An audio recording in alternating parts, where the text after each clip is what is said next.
പക്ഷെ എന്റെ ഇഷ്ടം അറിയാൻ ആർക്കും താല്പര്യമില്ല. ചോദിച്ചിട്ടില്ല ഒരു വാക്ക് പോലും ആരും. എനിക്കിപ്പോ പറയാൻ ഏട്ടൻ മാത്രമേ ഉള്ളൂ.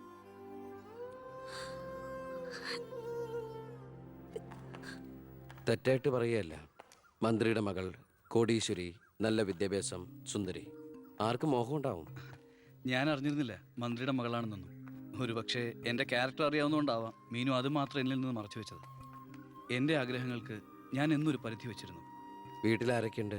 അച്ഛൻ, അമ്മ, പെങ്ങമാർ. അവരുടെയൊക്കെ ഏക പ്രതീക്ഷയും അത്താണിയും ഞാൻ തന്നെയാണ്.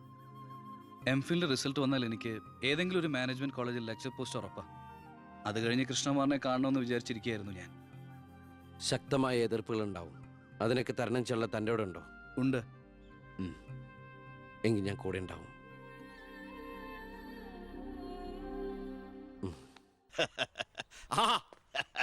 ദേ വരുന്ന എന്റെ ഒരേ ഒരു സൽപുത്രൻ. നാട് ഭരിക്കുന്ന മന്ത്രിയൊക്കെ നാട് ഭരിച്ചാലല്ലേ തിരക്കറിയാൻ പറ്റും. അല്ല, ഞാൻ മോനെയാണ് ഉദ്ദേശിച്ചത്. നേരെ അടുക്കളയോട്ട് പോവാന്നോ? ഇവിടെ നടക്കുന്ന ചടങ്ങ് എന്താണെന്ന് മനസ്സിലായോ? മീനൂട്ടിയുടെ കല്യാണം ഉറപ്പിക്കുക. ഓ, അത് ശരി. ഞാനും വിചാരിച്ചു എന്താണ് ഇവിടെ ASP ആയിട്ട് ഒരു ബിസിനസ് എന്ന്. എന്നിട്ട് കച്ചവടം ഉറപ്പിച്ചോ? ഇപ്പൊ ഉറപ്പിക്കും. Hello, I am Harindran from Singapore. ഏയ്, ഒരു മിനിറ്റ്. ഇനി ഹരീന്ദ്രൻ സാർ ഇരിക്കുക. അല്ല, ചുമ്മാ കയറി നിൽക്കണ്ടല്ലോ. ഈ കല്യാണം നടക്കില്ല. അവൾക്ക് വേറെ ചെറുപ്പക്കാരൻ ഇഷ്ട. പയ്യൻ കോട്ടപ്പുറ സ്കൂളിലെ മാഷ, പേര് പ്രസാദ്. അവൾക്ക് ഈ കല്യാണത്തിന് ഇഷ്ടമല്ലാത്ത നിലയ്ക്ക് ഇതിന്ന് പിന്തിരിയല്ലേ ബുദ്ധി. അതല്ലേ നല്ലത്. പെണ്ണിന്റെ ഫ്ലാഷ് ബാക്ക് എനിക്കൊരു പ്രശ്നമല്ല. അല്ല, ഇതിലിടപെടാൻ താനാരാ? ഞാൻ അവളുടെ ഒരു ആങ്ങള. എനിക്ക് പെണ്ണിന്റെ അച്ഛനുമായിട്ടാണ് ഡീല്. ഇവിടുത്തെ മന്ത്രിക്ക് ഒരു IPS കാരനെ ആവശ്യം. എനിക്കൊരു മന്ത്രി, ഒരു ഗീവ് ആൻഡ് ടേക്ക് പോളിസി. ഓ, അത് ശരി. അങ്ങനെ ഒരു ബന്ധമാണ് അച്ഛനും നിങ്ങളും ആഗ്രഹിക്കുന്നെങ്കിൽ നിങ്ങൾക്ക് തമ്മിലാണ് കല്യാണം കഴിച്ചൂടെ? ഒരു ഗിവ് ആൻഡ് ടേക്ക്. അയ്യോ, ഞാനില്ല, എന്നെ ഒഴിവാക്കിയേക്ക്. നിങ്ങൾ തമ്മിലാവുമ്പോ നല്ല ചർച്ചയായിരിക്കും. മേഡ് ഫോർ ഈച്ച് അതറാ. അവൻ ചിരിച്ചോണ്ടാ ഇടപഴകുന്നേ. കുഴപ്പമില്ലെന്ന് തോന്നുന്നു. ചിരിച്ചോണ്ട് പൊളിച്ച തെറി പറയാനും എടുക്കണ മകനെ. വാ മോളെ. നമ്മൾ എന്തായാലും ഈ കല്യാണം നടത്താൻ പോണില്ല. പിന്നെ എന്തിനാ വേഷം കെട്ടില്? മോളാത്തേക്ക് അച്ഛന്റെ വെറും നേരം പൊക്കളല്ലേ ഇതൊക്കെ. ചുമ്മാരിയമ്മേ. ആ, അപ്പൊ ഇറങ്ങല്ലേ. അവിടെ ASP മോൻ പോവാൻ ധൃതി കാണിക്കണു. ചെല്ലെ. നീ ഞങ്ങളെ അവമാനിക്കാൻ മനഃപൂർവ്വം കച്ചകെട്ടി ഇറങ്ങിയിരിക്കണോ? അങ്ങനെയാണെങ്കിൽ അങ്ങനെ. അച്ഛനെന്ത് IAS IPS ഒക്കെ കാണുമ്പോ ഇത്ര ആക്രാന്തം? വിദ്യാഭ്യാസ മന്ത്രി ആയതുകൊണ്ടാണോ, വിദ്യാഭ്യാസം കുറവായതുകൊണ്ടാണോ? അല്ല, പറഞ്ഞു കൊടുക്ക സാറേ, ഇംഗ്ലീഷ് അക്ഷരം കൊണ്ട് എന്താ അത്ര ഭ്രമമെന്ന്. ദേ, ഒരു IPS കാരനെ പിടിച്ച് ലീവ് എടുപ്പിച്ചിട്ട് ഫൈനാൻസിങ് കമ്പനി തുടങ്ങിയിരിക്കുക. അത് പിന്നെ അഴിമതിയിലൂടെ കിട്ടിയ കള്ളപ്പണ സൂക്ഷിക്കാൻ മറ്റൊരു മാർഗം വേണ്ടേ എന്ന് ചിലര് പറയുമെന്ന്. ഇപ്പതാ കളക്ടറെ കൊണ്ട് ലീവ് എടുപ്പിക്കാൻ പോവാ 5 സ്റ്റാർ ഹോട്ടൽ തുടങ്ങാൻ. ഇതുമൂലം രാജ്യത്തിന് നഷ്ടപ്പെടുന്നത് ഒരു IAS കാരന്റെ IPS കാരന്റെയും സേവനം. അയ്യോ, അതോർത്ത് സാറ് സങ്കടപ്പെടരുത്. ഇവരുടെ സേവനം നഷ്ടമാകുന്നോണ്ട് രാജ്യത്തിന് ഗുണമേ ഉള്ളൂ, ദോഷമില്ല. അത് മോൻ സാർ മനസ്സിലാക്കണം. അച്ഛന് വെട്ടിപ്പിടിക്കാനും ഷോ കാണിക്കാനും എന്തിനാ സ്വന്തം കുട്ടികളുടെ ഇഷ്ടങ്ങൾ കുരുതി കൊടുക്കുന്നത്? അച്ഛനോട് ഞാൻ പറഞ്ഞല്ലേ മീനുട്ടിയുടെ ഇഷ്ടത്തെ കുറിച്ച്. ഇനിയെങ്കിലും അച്ഛൻ അവൾ ആഗ്രഹിച്ച കല്യാണം നടത്തി കൊടുക്ക്. ഇല്ല, ഞാൻ ജീവിച്ചിരിക്കുമ്പോ ഞാൻ തീരുമാനിച്ച കല്യാണം നടക്കൂ. എന്തിനാ അച്ഛൻ എത്ര വാശി? ഞാനും അച്ഛന്റെ മോൻ തന്നെയാ. അതേ വാശി തന്നെ ഞാൻ പറയാ. ഞാൻ ജീവിച്ചിരിപ്പുണ്ടെങ്കിൽ അവൾ ആഗ്രഹിച്ച കല്യാണം നടക്കൂ. കാണാം. ഇതൊന്നും ഞാനത്ര വലിയ കാര്യമാക്കുന്നില്ല സർ. എൻ്റെ തീരുമാനങ്ങൾക്ക് മാറ്റമില്ല. പക്ഷെ പ്രശ്നം അതല്ല. പെണ്ണിന്റെ സ്നേഹബന്ധത്തിന് സ്ട്രോങ് ആയി സപ്പോർട്ട് ചെയ്യുന്ന ഒരാള് കുടുംബത്തിൽ തന്നെ ഉള്ളപ്പോ അവനെ വീട്ടിൽ നിന്ന് അടിച്ച് പുറത്താക്കി പടിയടച്ച് പിണ്ണം വെച്ചാൽ പത്രക്കാർ വേറെ കഥകൾ ഉണ്ടാക്കും. ഇത് കൊല്ലാനും വയ്യ വളർത്താനും വയ്യ എന്ന് പറഞ്ഞ അവസ്ഥയിലപ്പോ അച്ഛൻ ടെൻഷൻ അടിച്ച് വെറുതെ BP കൂട്ടല്ലേ. സർ, എനിക്കൊരു കോൺഫിഡൻസ് ഉണ്ട്. ഞാൻ ഇറങ്ങുന്നു. സർ, ഒരു മിനിറ്റ്. ഇനി എന്താ ചെയ്യേണ്ടതെന്ന് ഞാൻ പറയാതെ സാറിന് അറിയാലോ. അച്ഛാ, അച്ഛൻ്റെ മൊബൈലൊന്നും തന്നേ.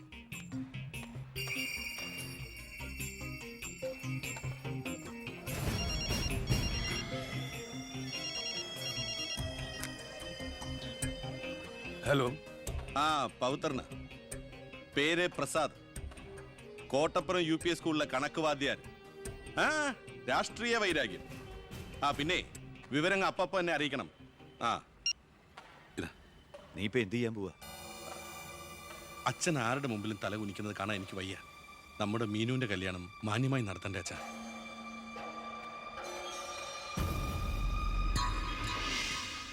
ഇപ്പൊ പോയിക്കോ. നമുക്ക് വൈകുന്നേരം അമ്പലത്തിൽ വെച്ച് കാണാം. അമ്പലത്തിൽ വരുമ്പോ പറയും ലൈബ്രറിയിൽ വെച്ച് കാണാന്ന്. ലൈബ്രറിയിൽ വരുമ്പോ പറയും പ്ലീസ്, ഇത് സ്കൂളാണ്. ആണോ? ഞാൻ വിചാരിച്ചു മാർക്കറ്റ് ആണെന്ന്. ദേ ഞാനൊരു കാര്യം പറയാം, എന്റെ കല്യാണം ഉറപ്പിച്ചു. ഉറപ്പിച്ചല്ലേ ഉള്ളൂ, കഴിഞ്ഞിട്ടില്ലല്ലോ. അന്ന് കളിയാക്കി വിളിച്ച ഇനി ഇങ്ങനെ ഒഴിപ്പാൻ തന്നെയാണ് പ്ലാനെങ്കിൽ ഞാൻ അയാളെ കെട്ടി അങ്ങ് പോവും. ഓ ആയിക്കോട്ടെ. എന്നിട്ടേ ഞങ്ങൾക്ക് ഉണ്ടാവുന്ന കുട്ടിയെ ഞാൻ ഇവിടെ തന്നെ പഠിപ്പിക്കും. എന്നിട്ട് കൊച്ചിനെ നോക്കി പറഞ്ഞാൽ മതി, എനിക്ക് പിറക്കാതെ പോയ മകനാണല്ലോ നീ എന്ന്. കേട്ടോ? മീനുട്ടി, എനിക്ക് വേറെ പണിയുണ്ട്, ഞാൻ പോവാ. ഓ, ഇങ്ങനെ ഒരു മണിക്കൂസിനെയാണല്ലോ ഈശ്വര ഞാൻ സ്നേഹിച്ചത്. ഇന്ത്യയുടെ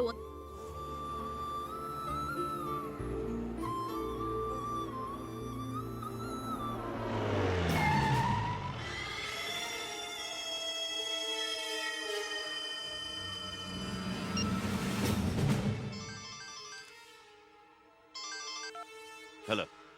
ആ ഉണ്ട്, കൊടുക്കാം. പവിത്ര എന്തോ? നിനക്കാ. ഹലോ. പവിത്ര സാറല്ലേ? ഞങ്ങൾ സ്കൂളിലെത്തി. ആ, ഇനി ഈ നമ്പറിലേക്ക് വിളിക്കണ്ട. ആ ശരി ശരി, ഓക്കെ. +9 = 25. ഇനി എല്ലാവരും ഇത് എഴുതിയെടുത്തോളൂ.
എന്താടോ ചത്തവന്റെ പേര്? പ്രസാദ്. അച്ഛന്റെ പേര് നാരായണൻ.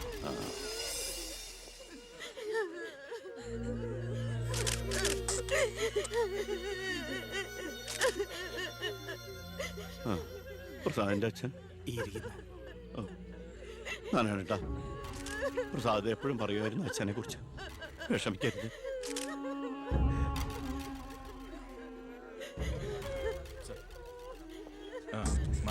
എക്സ്ക്യൂസ് മീ സാർ, പ്രസാദിന്റെ കൊലപാതകത്തെ കുറിച്ച് എന്തെങ്കിലും? പ്രസാദിന്റെ മരണം കേട്ടപ്പോൾ ഞാൻ ഞെട്ടിപ്പോയി. പാർട്ടിക്ക് നഷ്ടപ്പെട്ടത് ചൂട് മുശിരുള്ള ഒരു സജീവ പ്രവർത്തകൻ. പാർട്ടിയുടെ സജീവ പ്രവർത്തകൻ ചുളുവിൽ ഒരു രക്തസാക്ഷി ഉണ്ടാക്കിയെടുക്കുക. ആ പാവത്തിന് രാഷ്ട്രീയം എന്തെന്ന് അറിയുമല്ല. എന്താ സാർ, കൊലപാതകയെ കുറിച്ച് വല്ല തുമ്പും കിട്ടിയോ? പട്ടാ പകൽ എല്ലാവരുടെയും മുമ്പിലിട്ട് എന്നിട്ടും പ്രതിയെ പിടിക്കാൻ പോലീസിന് കഴിഞ്ഞില്ലെന്ന് വെച്ചാൽ നാണക്കേടാണ് സാർ. താൻ എന്തിനാ എന്റെ അടുക്ക ചൂടാവുന്നേ? അധികാരമുള്ളവർ പറയുന്നത് അനുസരിക്കാൻ എനിക്ക് കഴിയൂ. അധികാരമുണ്ടോ എനിക്ക്? എങ്കിൽ താൻ പറയുന്നത് അക്ഷരം പ്രതി അനുസരിക്കാൻ ഞാൻ. രാജ്യത്തിന്റെ തന്നെ അഭിമാനമാണ്. എടോ, കൊലപാതകയെ പറ്റി വ്യക്തമായ സൂചന എനിക്ക് ലഭിച്ചിട്ടുണ്ട്. എങ്കിൽ പിന്നെ സാറിനെ അവരെ അറസ്റ്റ് ചെയ്തൂടെ? വെറുതെ അറസ്റ്റ് ചെയ്തിട്ട് കാര്യമൊന്നുമില്ല. സാക്ഷികൾ വേണം. അല്ലെങ്കിൽ കോടതിയിൽ നിന്ന് പുല്ല് പോലും ഇറങ്ങിപ്പോരും. സാക്ഷി പറയാൻ ആളുണ്ടാവണം. ആരും ഉണ്ടാവില്ല. ഉണ്ടെങ്കിലോ അധികാരികളുടെ ഒക്കെ ഉത്തരവിന് മേലെ നിന്നുകൊണ്ട് ഞാൻ പ്രതിയെ കസ്റ്റഡിയിലെടുക്കാം. ശിക്ഷ വാങ്ങിക്കൊടുക്കാം. കുട്ടികളുടെ മുന്നിലിട്ട് കുട്ടികളുടെ ഷോക്ക് ഇതുവരെ വിട്ടുമാറിയിട്ടില്ല. പ്രസാദിന്റെ അച്ഛനും അമ്മയും പെങ്ങളും ഒക്കെ അവരുടെ കണ്ണീര് നമുക്ക് കണ്ടില്ലെന്ന് അടിക്കാൻ പറ്റുമോ? വേണ്ട കുഞ്ഞെ, അവരൊക്കെ വലിയ വലിയ ആളുകളാ. എനിക്ക് ഇവളല്ലാതെ വേറെ ആരുമില്ല. കൊള്ളാവുന്ന ഒരുത്തരെ ഇവളെ കൈപിടിച്ചു കൊടുത്ത് മനസമാധാനത്തോടെ മരിക്കണം എന്നാ എന്റെ ആഗ്രഹം. ശരി, പ്രസാദിന്റെ കൊലപാതകത്തിൽ നിന്ന് നമുക്കങ്ങനെ ഒഴിഞ്ഞു മാറാൻ പറ്റൂ? ഒരു തരത്തിലും നമുക്കില്ലേ പങ്ക്? താൻ ഒരാൾ വിചാരിച്ചാല് കൊലപാതകയെ കോടതിയുടെ മുമ്പിൽ കൊണ്ടുവരാൻ പറ്റും, വ്യക്തമായ സാക്ഷിമൊഴികളോടെ. എന്നെ വിശ്വാസമില്ല ശരിക്ക്. ഞാൻ വരാം, ഏത് കോടതിയിൽ വേണമെങ്കിലും. മോളെ, ഒരു കുഴപ്പമുണ്ടാവില്ലമ്മേ.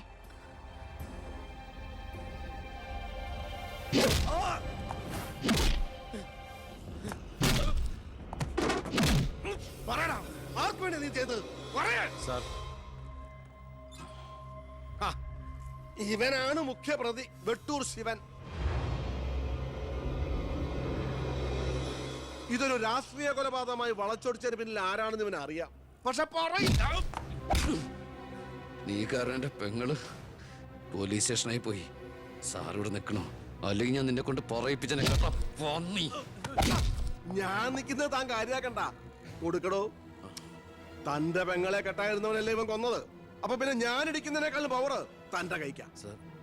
നോക്കി നിൽക്കാതെ കൊടുക്കണോ.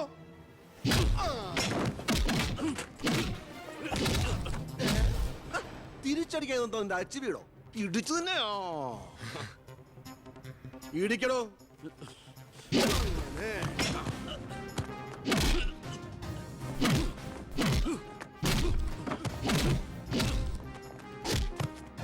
എന്താണോ നോക്കി നിൽക്കുന്നത്? ആ ട്യൂബ് മാറ്റിയിടാൻ പറഞ്ഞത് എത്ര ദിവസമായി? പോയി മാറ്റിട്ടോ.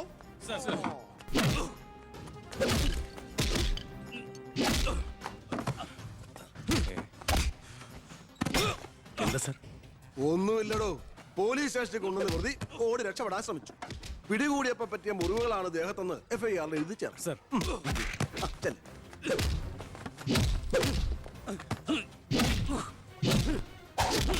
പറയടാ, ആര് പറഞ്ഞിട്ടാണ് നീ ചെയ്തത്? പറയാൻ ആരാടാ നിന്റെയൊക്കെ പിന്നിൽ? മതി മതി. ഒരു ചാൻസ് കിട്ടിയെന്ന് വെച്ച് ഓവറാക്കരുത്. അവൻ ചത്തുപോവും. പിന്നെ ലോകം മർദ്ദനം, CAക്ക് സസ്പെൻഷൻ. വെറുതെ എന്തിനാ എന്റെ കഞ്ഞിയില്? തൽക്കാലം ഇവനൊന്ന് റെസ്റ്റ് എടുക്കട്ടെ. എനിക്ക് അവന്റെ മേലെ കുറച്ച് പണിയുണ്ട്. എന്നിട്ട് ഞാൻ അവനെ കൂടെ സത്യം പറയിപ്പിച്ചോളാം. താൻ ചെല്ലേ.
നീ എന്താ കോടതി പോണെന്നോ സാക്ഷി പറയുന്നൊക്കെ കേട്ടല്ലോ?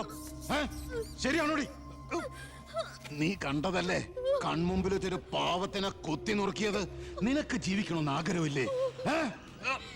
നിന്നെ പോലെ ഉള്ളവരാടി ഞങ്ങളെയൊക്കെ വീണ്ടും വീണ്ടും വഴിതെറ്റിക്കുന്ന. പേടിച്ചു പോയോ? ഞാൻ അങ്ങനെയാ, പെട്ടെന്ന് വയലന്റ് ആയി പോകും. മോള് കോടതി പോണം. ഒന്നും കണ്ടിട്ടില്ല, ആരാണെന്ന് അറിയില്ല. അങ്ങനെ സാക്ഷി പറഞ്ഞാ മതി.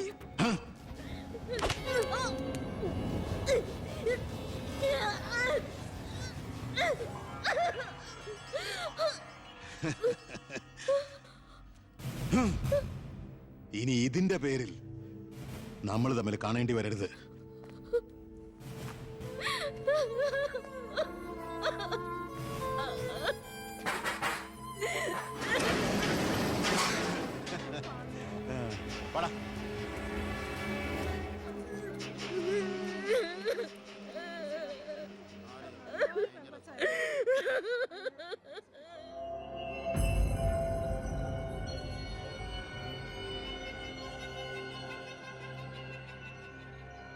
രണ്ടുപേരോട് 1000 വട്ടം ഞാൻ പറഞ്ഞതല്ലേ, കല്യാണ പ്രായ പെണ്ണ.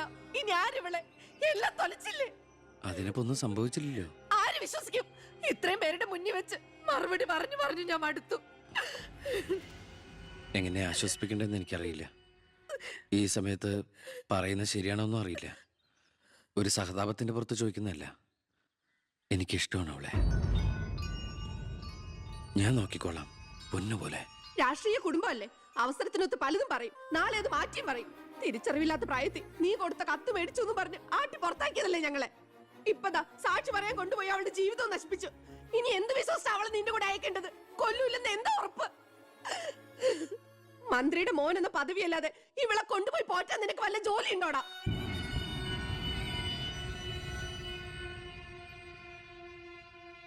ഇനി മേലാൽ ഇമാതിരി വർത്താനം പറഞ്ഞ് ഈ വീടിന്റെ പരിസരത്തെങ്ങാനും വന്ന ദേവകിയുടെ ശരിക്കുള്ള സ്വഭാവം നീ അറിയും.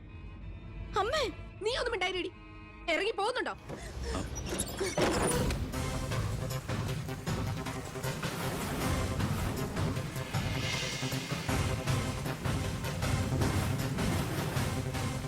ഇടയ്ക്ക്